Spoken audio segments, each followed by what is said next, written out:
নমস্কার বন্ধুরা, world news বাংলায় আপনাদের সবাইকে স্বাগত। চলে আসি সংবাদ শিরোনামে। চাপের মুখে তালিবান, গুরুদ্বারে ফের স্থাপিত হলো নিশান সাহিব।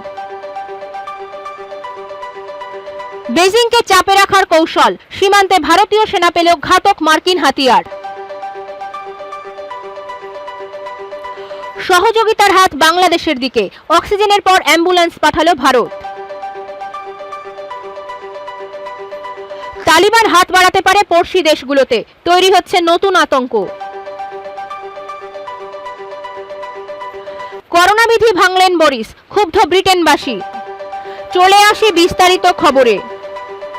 চাপের মুখে তালিবান, গুরুদ্বারে ফের স্থাপিত হলো নিশান সাহিব। আফগানিস্তানের একটি গুরুদ্বার থেকে নিশান সাহিব নামিয়ে নিয়েছিল তালিবান। ভারতের তীব্র সমালোচনার পর গতকাল রাতে তালিবান প্রতিনিধিরা সেখানে গিয়ে শিখ সম্প্রদায়ের সেই ধর্মীয় পতাকা ফের স্থাপিত করেছে বলে খবর। গতকাল জানা গিয়েছিল, পূর্ব আফগানিস্তানের পাকতিয়া প্রদেশের চমকারির গুরুদ্বারে গিয়ে সেখানকার কেয়ারটেকারকে প্রথমে চোটপাট করে কয়েকজন তালিবান। এই গুরুদ্বারে এসেছিলেন স্বয়ং গুরু নানক। শিখদের কাছে অত্যন্ত পবিত্র এই ধর্মস্থানের নিশান সাহিব জোর জবরদস্তি করে নামিয়ে গুরুদ্বারের পাশে একটি গাছে বেঁধে দেয় তারা। তালিবান দলের প্রত্যেকের সঙ্গে অস্ত্রশস্ত্র ছিল বলে তাদের সঙ্গে কোনো বাক বিতণ্ডায় যায়নি বলে পরে জানিয়েছে কেয়ারটেকার। গতকালই ঘটনার তীব্র সমালোচনা করেছিল নয়াদিল্লি। বিদেশ মন্ত্রকের তরফে এক বিবৃতি দিয়ে বলা হয়, আফগানিস্তানের শান্তি বজায় রাখতে সে দেশের সংখ্যালঘুদের অধিকার অক্ষুণ্ণ রাখা জরুরি। তারপরেই আজ জানা গিয়েছে, কাল রাতে ফের গুরুদ্বারে আসে এক তালিবান প্রতিনিধি দল। গুরুদ্বার কর্তৃপক্ষের সঙ্গে দীর্ঘক্ষণ কথাবার্তা বলে তারা। তারপরে গুরুদ্বারের কেয়ারটেকারকে ডেকে নির্দেশ দেয় নিশান সাহিব যথাস্থানে রেখে আসতে। যাওয়ার আগে তারা আরও বলে যায়, এলাকার শিখ সম্প্রদায়ের মানুষ তাদের ধর্মীয় রীতি মেনে এই গুরুদ্বারে আচার অনুষ্ঠান পালন করতে পারবেন। তালিবান তাতে অনুষ্ঠান পালন করতে কোনো বাধা দেবেন না। তালিবানের এই ভোল বদল দেখে কূটনীতিকেরা বলছেন, ক্ষমতায় আসতে মরিয়া তালিবানের একটি অংশ আন্তর্জাতিক মহলকে একদমই চটাতে চায় না। গুরুদ্বার প্রসঙ্গে তাদের এই অবস্থান থেকে সেটাই স্পষ্ট। আফগানিস্তানের পরিস্থিতি ক্রমশ খারাপ হতে চলেছে। আজ ব্রিটেন আফগানিস্তানে বসবাসকারী সে দেশের নাগরিকদের নির্দেশিকা পাঠিয়েছে, তারা যেন যত তাড়াতাড়ি সম্ভব সে দেশ ছেড়ে চলে আসেন। সহযোগিতার হাত বাংলাদেশের দিকে, অক্সিজেনের পর অ্যাম্বুলেন্স পাঠালো ভারত। বাংলাদেশের প্রতি বন্ধুত্বের হাত বাড়ালো ভারত। 30টি অ্যাম্বুলেন্স বাংলাদেশকে উপহার দেওয়া হয়েছে। শনিবার দেশ থেকে অ্যাম্বুলেন্স বাংলাদেশে পৌঁছালো। বনগাঁর পেট্রাপোল সীমান্ত থেকে অ্যাম্বুলেন্স শনিবার সকালে বেনাপোল সীমান্তে যায়। করোনায় দেশ তার প্রতিবেশী দেশের সঙ্গে বন্ধুত্বকে আরও দৃঢ় করতে আগ্রহী। ভারত সরকার বাংলাদেশকে মোট 109টি অ্যাম্বুলেন্স উপহার দিয়েছে। প্রাথমিকভাবে 30টি অ্যাম্বুলেন্স এদিন বাংলাদেশে যায়। ভারতীয় হাই কমিশন জানিয়েছে, অবশিষ্ট 109টি অ্যাম্বুলেন্স সেপ্টেম্বরের শেষে পর্যায়ক্রমে যাবে। বাংলাদেশের করোনা পরিস্থিতি ভয়াবহ রূপ নিয়েছে। পরিস্থিতি সামাল দিতে দেশ থেকে বাংলাদেশে অ্যাম্বুলেন্স পাঠানো হয়। কিছুদিন আগে ভারত সরকার বাংলাদেশে ট্রেনের মাধ্যমে লিকুইড অক্সিজেন পাঠিয়েছিল। এরপর শনিবার অ্যাম্বুলেন্স পাঠিয়ে বাংলাদেশকে সাহায্য করল ভারত। ব্যবসায়ী সহ পেট্রাপোল বাসিন্দারা এই ঘটনায় খুশি। বনগাঁ পৌরসভা বন্ধুত্বের হাত বাড়িয়ে বাংলাদেশে যাওয়া অ্যাম্বুলেন্সের পার্কিং চার্জ বিনামূল্যে করেছে। দুই দেশের মধ্যে সম্পর্ক জোরদার করার জন্য কিছুদিন আগে বাংলাদেশের প্রধানমন্ত্রী শেখ হাসিনা দেশের প্রধানমন্ত্রী নরেন্দ্র মোদী এবং পশ্চিমবঙ্গের মুখ্যমন্ত্রী মমতা বন্দ্যোপাধ্যায়ের জন্য বিখ্যাত হরিভাঙা আম পাঠিয়েছিলেন। আবার করোনা মহামারীর কঠিন পরিস্থিতিতে বাংলাদেশে অ্যাম্বুলেন্স পাঠিয়ে বাংলাদেশের পাশে দাঁড়িয়েছে আমাদের দেশ। তালিবান হাত বাড়াতে পারে পড়শি দেশগুলোতে, তৈরি হচ্ছে নতুন আতঙ্ক। গৃহযুদ্ধে রক্তাক্ত আফগানিস্তান। মার্কিন সেনা প্রত্যাহারের সিদ্ধান্তের পরই আফগানিস্তান দখলের লড়াইয়ে নেমে পড়েছে তালিবান গোষ্ঠী। একের পর এক শহর দখল করছে তারা। শুধু এলাকা দখল নয়, আফগানিস্তানের মন্ত্রীদেরও খতম করতে চাইছে তারা। পাল্টা সন্ত্রাসবাদী শক্তিকে পরাস্ত করতে বিমান হানা চালাচ্ছে আফগান বাহিনী। সহায়তা করছে আমেরিকাও। এই অগ্নিগর্ভ পরিস্থিতিতে উদ্বিগ্ন পড়শি দেশগুলিও। আফগানিস্তানে হারানো জমি ফিরে পাওয়ার পরে যে তালিবানরা পাশের দেশগুলির দিকে হাত বাড়াবে না, সে বিষয়ে নিশ্চিত হওয়া যাচ্ছে না।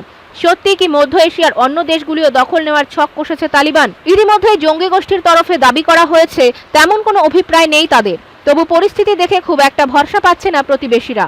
মধ্য এশিয়ার তুর্কমেনিস্তান সমুদ্র শহর আভাজায় শুক্রবারই এক বৈঠকে মিলিত হন 5 দেশের প্রতিনিধিরা। তাজিকিস্তান, তুর্কমেনিস্তান ও উজবেকিস্তানের মতো দেশগুলি এই বৈঠকে উপস্থিত হয়ে বর্তমান পরিস্থিতি নিয়ে আলোচনা করেছে। এদিকে উজবেকিস্তান ও রাশিয়া যৌথ সেনা মহড়া চালাতে চলেছে আফগান সীমান্তের কাছে। রাশিয়া জানিয়ে দিয়েছে সেই মহড়ায় তাদের দেশের অন্তত 1500 সেনা থাকবে। আসলে দুই দেশই বর্তমান পরিস্থিতিতে আফগানিস্তানকে বার্তা দিতে চাইছে, তারা সতর্ক রয়েছে। বৃহস্পতিবার রাশিয়ার এক শীর্ষস্থানীয় সেনা অফিসার আকাশপথে পরিস্থিতি পর্যবেক্ষণ করে এসেছেন, আলোচনাও চালিয়েছেন। সব মিলিয়ে রাশিয়ার সঙ্গে বাকি দেশগুলিও যে আফগানিস্তানের পরিস্থিতির দিকে কড়া নজর রেখে প্রস্তুত রয়েছে তা স্পষ্ট। উল্লেখ্য, আফগানিস্তান থেকে মার্কিন সেনা সরতেই দেশটির প্রায় 80% এলাকা দখল করার দাবি করেছে তালিবান। আফগান সেনা পাল্টা হামলা চালিয়ে এলাকা পুনরুদ্ধারের চেষ্টা চালাচ্ছে বলে জানিয়েছে কাবুল প্রশাসন। ফলত যুদ্ধ পরিস্থিতি চলছে সেখানে। বেজিংকে চাপে রাখার কৌশল, সীমান্তে ভারতীয় সেনা পেল ঘাতক মার্কিন হাতিয়ার। বেজিংয়ের উপর চাপ বাড়াতে এর আগেই দক্ষিণ চীন সাগর সহ বিশাল প্রশান্ত মহাসাগরীয় জলরাশিতে ভারতীয় নৌসেনার ইস্টার্ন ফ্লিটের টাস্ক ফোর্সকে টহলদারির জন্য পাঠিয়েছে ভারত। শুধু তাই নয়, কেনা হয়েছে অত্যাধুনিক ক্ষেপণাস্ত্র হারপুনও, যা ভারতের শক্তি অনেকটাই বাড়িয়েছে। এবার লাদাখে লাইন অফ অ্যাকচুয়াল কন্ট্রোল বা এলএসিতে কর্তব্যরত সেনাবাহিনীর জন্য অত্যাধুনিক অস্ত্রের অর্ডার দিল নয়াদিল্লি। জানা গিয়েছে, এর আগেই লাদাখের নায়ামো ফরওয়ার্ড ঘাঁটিতে নিযুক্ত সৈন্যদের আমেরিকান 6 সাওয়ার 716 অ্যাসাল্ট রাইফেল এবং সুইগি MP9 পিস্তল দেওয়া হয়েছে। এবার লাদাখে চীন সীমান্তে নিয়োজিত সৈনিকদের জন্য ৭৫,০০০ আধুনিক রাইফেলের অর্ডার দিয়েছে ভারত। প্রসঙ্গত উল্লেখ্য, গতবার গালওয়ানে লাল ফৌজের সঙ্গে দ্বন্দ্বের পর থেকেই এ বিষয়ে অতিরিক্ত সতর্কতা অবলম্বন করতে চাইছে নয়াদিল্লি। পর্যবেক্ষকদের মতে সেই কারণেই গত বছরের অক্টোবরে আমেরিকান কোম্পানি 6 সাওয়ারের সাথে 780 কোটি টাকার চুক্তি করেছে ভারত। আপাতত ভারতীয় সেনার কাছে রয়েছে অর্ডিন্যান্স ফ্যাক্টরি বোর্ড দ্বারা তৈরি ইনসাস রাইফেল।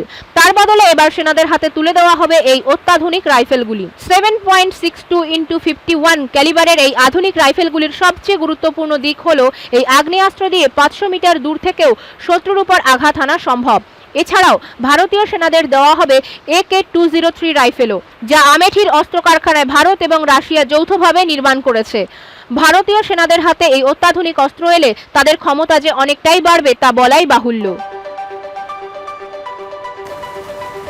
করোনা বিধি ভাঙলেন বরিস, ক্ষুব্ধ ব্রিটেনবাসী। নিয়ম ভাঙলেন খোদ ব্রিটিশ প্রধানমন্ত্রী বরিস জনসন। কোভিড-19 আক্রান্ত হয়েছেন তার সহযোগী। নিয়ম অনুযায়ী নিভৃত বাসে থাকার কথা প্রধানমন্ত্রীরও, কিন্তু তিনি সিদ্ধান্ত নিয়েছেন কোয়ারেন্টাইনে যাবেন না। এতে ক্ষুব্ধ বিরোধীরা প্রশ্ন তুলেছেন, এ কেমন সরকার, নিজের তৈরি নিয়ম নিজেই ভাঙছে। সম্প্রতি বরিসের প্রাক্তন স্বাস্থ্যমন্ত্রী ম্যাট হ্যানকক করোনা বিধি ভেঙে পদ হারিয়েছেন। গোড়ায় ম্যাটের পাশে দাঁড়ান বরিস, কিন্তু তাতেও পদ রক্ষা করতে পারেননি। স্বাস্থ্যমন্ত্রী পদ থেকে ম্যাটকে ইস্তফা দিতে হয়। এবার ডাউনিং স্ট্রিটের পক্ষ থেকে সংবাদ মাধ্যমকে জানানো হয়েছে, করোনা আক্রান্তের সংস্পর্শে এলে 10 দিন কোয়ারেন্টাইনে থাকার সরকারি নিয়ম রয়েছে ঠিকই, কিন্তু তা মানছেন না বরিস জনসন। কারণ আক্রান্ত ব্যক্তি প্রধানমন্ত্রীর সহযোগী হলেও তিনি সম্প্রতি প্রধানমন্ত্রীর সংস্পর্শে আসেননি। যদিও ব্রিটেনের একটি দৈনিকের দাবি, দুজনকে একাধিক অনুষ্ঠানে পাশাপাশি দেখা গিয়েছে। ডাউনিং স্ট্রিটের বক্তব্য, প্রধানমন্ত্রী প্রতিদিন দেশের বিভিন্ন প্রান্তে নানা কাজে যান, বহু মানুষের সান্নিধ্যে আসেন, সব ক্ষেত্রেই কোভিড বিধি মেনে চলা হয়। তারা আরও দাবি করেছে, এ পর্যন্ত কোনো কোভিড পজিটিভ ব্যক্তির কাছাকাছি আসেননি প্রধানমন্ত্রী, সেই সাবধানতা অবলম্বন করা হয়। যদিও বিরোধী দল লেবার পার্টির অভিযোগ, নিয়মের ঊর্ধ্বে উঠতে এসব আসলে বাহানা। ব্রিটেনে গত 1-1.5 সপ্তাহে করোনা সংক্রমণ হঠাৎই কিছুটা কমে গিয়েছে। এর কোনো বিজ্ঞানসম্মত ব্যাখ্যা অবশ্য দিতে পারেনি বিশেষজ্ঞরা। তবে অনেকের বক্তব্য, ডেল্টা স্ট্রেনের বিরুদ্ধে হার্ড ইমিউনিটি তৈরি হয়ে গিয়েছে, তাই নতুন করে গোষ্ঠী সংক্রমণ কমেছে। তাতে অবশ্য গত 24 ঘন্টায় সংক্রমিত হয়েছেন 31,808 জন, মারা গিয়েছেন 92 জন। ব্রিটেনে মোট সংক্রমিতের সংখ্যা 60 লক্ষ ছাড়িয়েছে কাল। মোট মৃত্যু 1,30,178। টিকাকরণের সবচেয়ে এগিয়ে ব্রিটেন, প্রথম স্থানে রয়েছে তারা। কিন্তু দেশের তরুণ প্রজন্মকে নিয়ে চিন্তায় প্রশাসন। দেশের এই অংশের ধারণা, কম বয়সে ইমিউনিটি অনেক বেশি, তাই ভয়ের কোনো কারণ নেই। তাই টিকাকরণে এদের প্রবল অনীহা। সেজন্য রীতিমতো বিজ্ঞাপনী প্রচার শুরু করেছে সরকার। জানানো হয়েছে, একমাত্র ভ্যাকসিনের 2টি ডোজ নেওয়া হলেই পার্টি করার অনুমতি দেওয়া হবে। আমেরিকার ছবিটা ভিন্ন। এই মুহূর্তে ডেল্টার স্ট্রেনের জেরে নতুন করে সংক্রমণ বেড়েছে আমেরিকায়। সরকারের তরফে জানানো হয়েছে, দেশবাসীর অর্ধেকেরই টিকাকরণ হয়ে গিয়েছে। মন্দের মধ্যে ভালো খবর এটাই, টিকাকরণের হারও গত সপ্তাহে 11% বেড়েছে। 2 সপ্তাহ আগের তুলনা করলে প্রায় 44% বেশি। যদিও ফুড অ্যান্ড ড্রাগ অ্যাডমিনিস্ট্রেশনের পরামর্শদাতা পল আফিটের বক্তব্য, অতিমারিকে জয় করতে আরও অনেকটা পথ চলা বাকি। তার কথায়, দিনে 1 লক্ষের বেশি সংক্রমিত। গতকাল একদিনে 600 জন মারা গিয়েছেন। এটাই তো বলে দেয়, আমরা এখনো লক্ষ্যে পৌঁছতে পারিনি। আজ তাহলে এই পর্যন্তই। ভালো থাকুন, সুস্থ থাকুন। ধন্যবাদ।